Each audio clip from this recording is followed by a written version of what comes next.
သင် Facebook ဒါမှမဟုတ် TikTok ဖွင့်လိုက်တဲ့အချိန်တယောက်ကကားသစ်ဝယ်ထားတယ်တယောက်ကနိုင်ငံခြားထွက်သွားတယ်တယောက်ကစီးပွားရေးအောင်မြင်နေတယ်တယောက်ကပျော်ရွှင်စရာ relationship တစ်ခုကိုပိုင်ဆိုင်ထားတယ်ဒီလိုပုံတွေမြင်တိုင်းကျွန်တော်တို့စိတ်ထဲမှာမိကုန်းတစ်ခုပေါ်လာတတ်ပါတယ်ငါကရောငါဘွားကဘာလို့ဒီလောက်ပဲဖြစ်နေရတာလဲငါနောက်ကျနေပြီလားဒီမိကုန်းတွေကရိုးရှင်းတယ်လို့ထင်ရပေမဲ့လူအများစုရဲ့ပျော်ရွှင်မှုကိုခိုးယူနေတဲ့အရာတွေပဲဖြစ်ပါတယ်လူငယ်တယောက်အကြောင်းပြောပြမယ်သူကနေ့တိုင်းအလုပ်သွားတယ်စူးစမ်းတယ်ပတ်စံစုတယ်ဘဝကိုတိုးတက်အောင်လုပ်ဖို့စူးစမ်းတယ်ဒါပေမဲ့ညဘက် Facebook ဖွင့်လိုက်တိုင်းသူတငယ်ချင်းတွေကသူ့ထပ်ဖို့အောင်မြင်နေတယ်လို့မြင်ရတယ်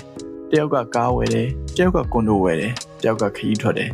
အစားပိုင်းမှာတော့သူဝမ်းသာပေးနိုင်ခဲ့ပါတယ်ဒါပေမဲ့တဖြည်းဖြည်းနဲ့သူ့ရဲ့စိတ်ထဲမှာမကျေနပ်မှုတွေစတင်ဝင်လာတယ်သူ့မှာမရှိသေးတဲ့အရာတွေကိုပဲမြင်လာတယ်သူ့မှာရှိနေတဲ့အရာတွေကိုမမြင်တော့ဘူးအဲ့ဒီအချိန်မှာသူနားမလည်ခဲ့တဲ့အမှန်တရားတစ်ခုရှိတယ်social media ပေါ်မှာမြင်ရတဲ့ဘဝဟာဘဝတစ်ခုလုံးမဟုတ်ပါဘူးလူတွေကသူတို့ရဲ့အကောင်းဆုံးအချိန်တွေကိုပဲပြကြတယ်ပျော်ရွှင်တဲ့အချိန်တွေကိုပဲပြကြတယ်အောင်မြင်မှုတွေကိုပဲပြကြတယ်ဒါပေမဲ့ကြာရှုံးခဲ့တဲ့အချိန်တွေကိုမပြကြဘူးငိုခဲ့ရတဲ့ညတွေကိုမပြကြဘူးအကျွေးတင်နေတဲ့အချိန်တွေကိုမပြကြဘူးစိတ်ဖိစီးမှုတွေကိုမပြကြဘူးကျွန်တော်တို့ကတော့သူတို့ရဲ့ highlight reel ကိုကိုယ့်ရဲ့ behind the scenes နဲ့နှိုင်းယှဉ်နေမိတယ်အဲ့ဒါကတရားမျှတတဲ့ပြိုင်ပွဲမဟုတ်ပါဘူးနောက်တဲ့ပြဿနာတစ်ခုရှိသေးတယ်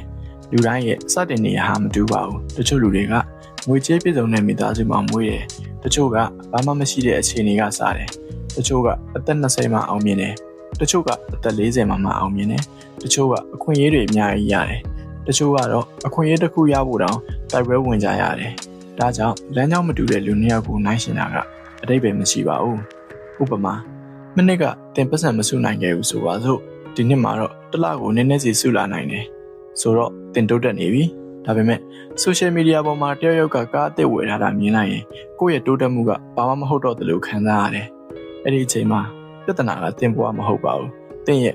နှိုင်းရှင်တဲ့အလေးချိန်ပဲဖြစ်ပါတယ်လူတွေကိုနှိုင်းရှင်တာရဲ့အနေရကတင်ရဲ့ယုံကြည်မှုကိုဖျက်ဆီးတယ်တင်ရဲ့စိတ်ချမ်းသာမှုကိုဖျက်ဆီးတယ်တင်ရဲ့တိုးတက်မှုကိုမမြင်နိုင်အောင်လုပ်တယ်ဘယ်လောက်ပဲစူးစမ်းမလုံလောက်ဘူးလို့ခံစားရစေတယ်ဒါဆိုဘာလုပ်ရမလဲအရင်ရုပ်ရှင်ပါတယ်တခြားသူနဲ့မပြိုင်ပါနဲ့မနေ့ကကိုယ်နဲ့ပဲပြိုင်ပါမနေ့ကထက်နည်းနည်းပိုကောင်းလာသလားမနေ့ကထက်နည်းနည်းပိုချမ်းသာလားမနေ့ကထက်နည်းနည်းပိုသိတာလားဒီမိကုန်းတွေကပဲအရေးကြီးပါတယ်